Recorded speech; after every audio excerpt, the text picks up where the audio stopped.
Para habaib yang datang tersebut nggak ada yang bawa istri, saudara. Mereka datang, mereka dagang, mereka berdakwah, nggak ada yang bawa istri.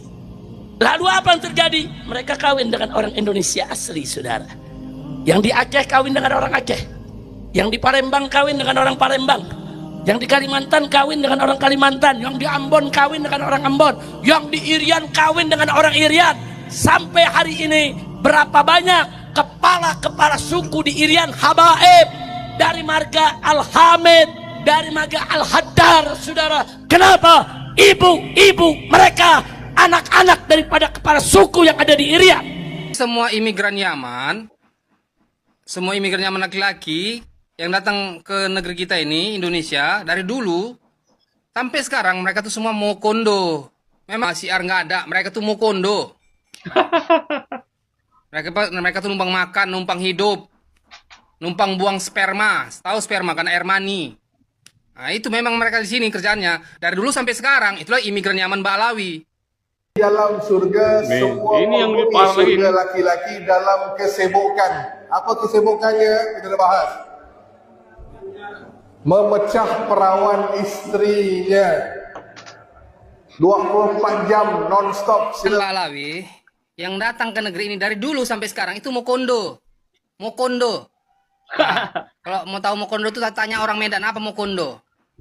Jadi semua imigran Yaman laki-laki yang datang ke negeri kita ini, Indonesia, dari dulu sampai sekarang mereka tuh semua mau kondo.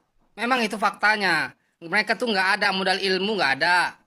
Nah, potong nih burung kalau mereka punya ilmu, nggak ada. Kerja nggak mau. Memang sengaja mereka memang itu. diletakkan di sini untuk membodohi rakyat Indonesia. Memang itu tujuannya. Jadi nggak ada itu. Mereka tuh membawa agama siar, nggak ada. Mereka tuh mau kondo. Mereka tuh numpang makan, numpang hidup, numpang buang sperma. Tahu sperma kan air mani. Nah, itu memang mereka di sini kerjaannya dari dulu sampai sekarang. Itulah imigran Yaman Ba'alawi.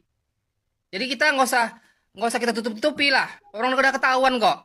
Di dalam surga semua ini yang lebih penghuni parah lagi. surga laki-laki dalam kesibukan. Apa kesibukannya? Kita dah bahas. Memecah perawan istrinya 24 jam non-stop. Sila Pak. Stres orang ini.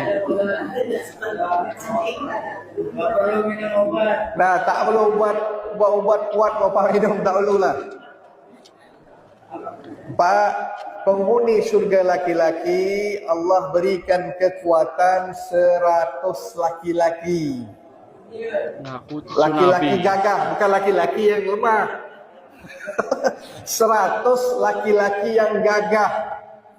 Seorang nih, jadi Bapak berhubungan terus tidak diatur, dan itulah kerja Bapak seharian di dalam surga. Mereka, sehingga yang keluar dari mulut mereka bukan kebijaksanaan melainkan kebencian.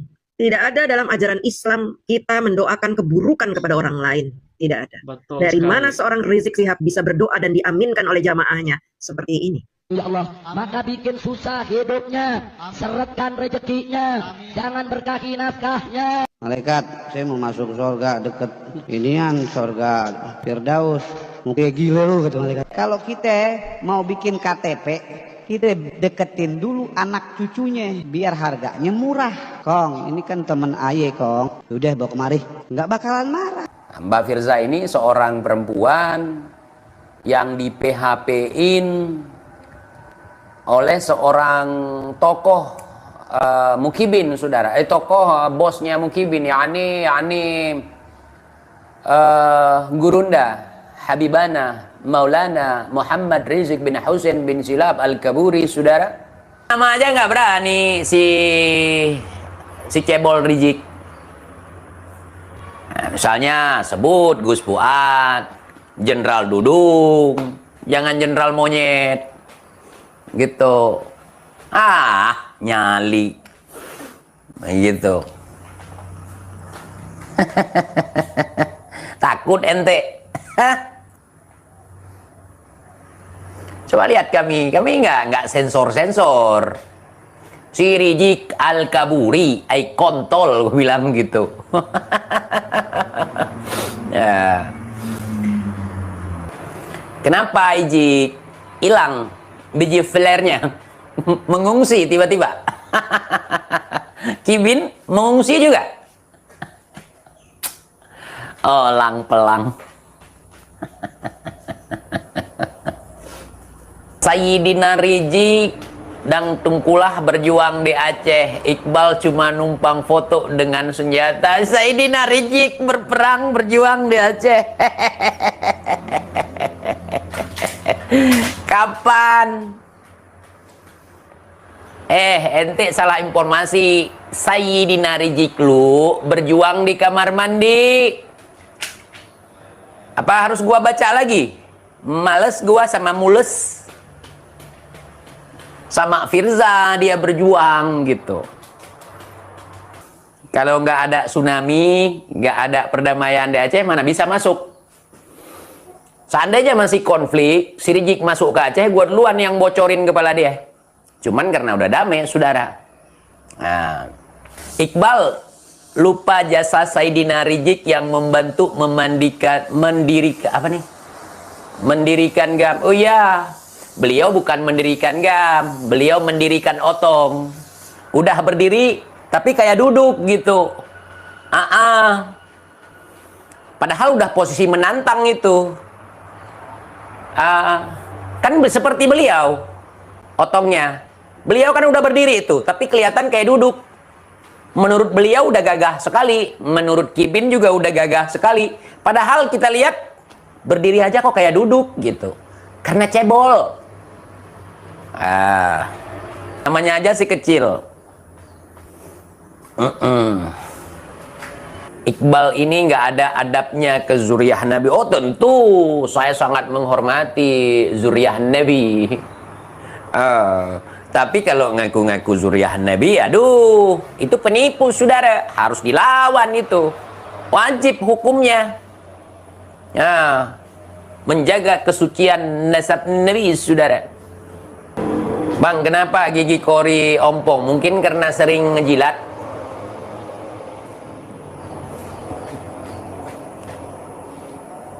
Beliau punya asam lambung, mungkin sering jilat gigi. Hancurlah gigi kalau asam lambung naik. Ente bisa boxing, Bang? Enggak. Silat, boxing nggak bisa. Iqbal nggak bisa. Iqbal kan cuma bisa coli di kamar mandi.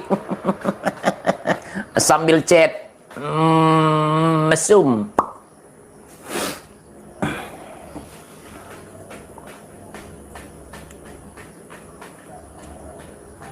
Salam dari Cirebon, salam buat teman-teman di Cirebon semuanya. Jadi untuk Laskar PWILS, mantap. Saya akan terus memberikan dukungan dan sahabat-sahabat TIJ berikan dukungan. Rahang ente kuat, Bal? Oh, cukup kuat untuk mencipuk bibir si Bahar. Nah, kalau nggak kuat, udah lama roboh nih. Akhirnya penyok kayak si Sodik, kayak si Bahar. Rahangnya kurang simetris itu. Teguh, salam dari Nusa Barong. Salam buat teman-teman Nusa Barong semuanya ya. Ayo dong Bin, nggak ada lu nggak seru. Diam-diam baik dari kemarin kita tunggu Kibin gitu. Sesama begal nasab saling dukung, betul Bin, gitu, betul itu. Sesama begal nasab saling dukung. Ada yang tugasnya membuat replika kuburan, ada yang tugasnya membuat replika nasab, ada yang bertugas membuat replika riwayat atau menciptakan dongeng-dongeng. Betul itu, udah pas itu, udah pas itu. Jadi ada yang bertugas mengklaim datuk orang yang pahlawan sebagai datuknya, cocok itu. Karena memang sesama begal nasab, membegal nasab pahlawan, membegal kuburan, membegal nasab Nabi. Tetapi keluarga sendiri karena penjahat, karena PKI nggak diakui. Betul itu, betul itu, cocok komenmu, cocok. Cocok itu. Nah, kemudian membuat replika syariat, padahal bukan Islam tapi agama Datuk. Cocok, pas betul Kibin. Tumben Kibin waras. Hah? Bang, tinggimu berapa? Kok ngatain orang cebol? Tinggi gua nggak dijual bang. Gua cuman 120 lah, semeter 20. Semeter 20 paling. Bang, kalau berdiri nampak berdiri. Nah, kalau imam cebol kan kalau berdiri pun kayak duduk gitu. Gua pikir ini orang nggak pernah berdiri atau gimana? Gua lihat dia jalan, oh, kayak duduk gitu. Kok jalan aja sambil duduk gitu, kupikir ya. Nah, gitu bang Kibin. Marah lu, gue bilang majikan lu cebol gitu. Terus kenapa? Ngamuk gitu, kejang-kejang gitu. Udah pendek, buncit, mata belok, pipi tembem, hidung pesek, jelek lagi. Nah, udah gitu nggak beradab lagi, nggak berakhlak. Penyok. Bilangin orang penyok tapi nggak sadar dia makhluk penyok. Panas. Pingin ngocok. Penyok. Gimana ngocoknya? Gini. Ya. Kan gini nggak bisa. Gimana gini? Satu genggaman aja nggak ada.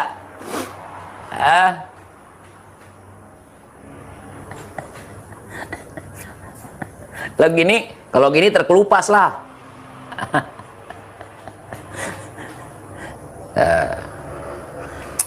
Body shaming itu betul.